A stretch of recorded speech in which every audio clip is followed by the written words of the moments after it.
Good morning, જય જલારામ મહાદેવર મિત્ર.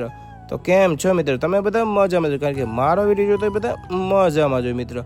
તો મિત્ર, વાત એવી છે કે તમે બધા વિચારતા હો કે 5:15 વાગ્યામાં ક્યાં જાય છે, પણ ભાઈ તમે વિચારો નહીં, કારણ કે હું તમને કહી દઉં છું.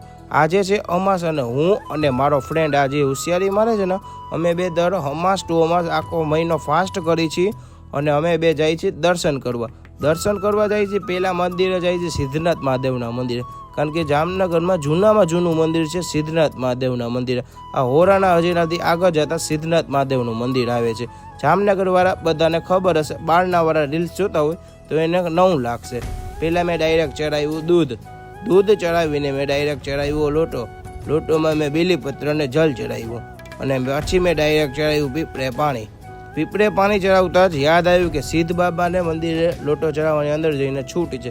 તો મેં ડાયરેક્ટ અંદર જઈ, નાનકડું મંદિર છે સિદ્ધ બાબાનું, તો અહીંયા જઈ અને મેં લોટો ચડાવ્યો અને સુકૂન મળ્યું છે. કારણ કે એટલું સુકૂન મળે છે જ્યાં આ મંદિરે હું લોટો ચડાવું છું ને બહુ હદ વગરનું મને સુકૂન મળ્યું, એની કંઈ સીમા નથી, એટલું સુકૂન મળ્યું. અને પછી મેં ડાયરેક્ટ કર્યો મણિનાથ મહાદેવના, ત્યાં પણ હું દર વર્ષે નીચે ઉતરી અને લોટો ચડાવવા જાઉં છું.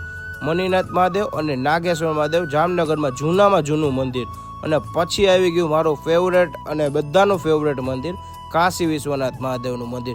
અહીંયા આખો મંથ જે આરતી થાય છે એની કાંઈ વાત ના પૂછો. કારણ કે એ તમારે આરતી જોવી હોય તો પ્રીવિયસ આરતી જોવી હોય તો મારા યુટ્યુબ ચેનલમાં છે, એનું નામ છે ગૌતમ ભાનુશાલી, તો એ તમે જોઈ શકો ને. અત્યારે તમે આ આરતીનો લાભ લઈ શકો છો. સવારની આરતી એ થઈ, સિદ્ધનાથની ના થઈ.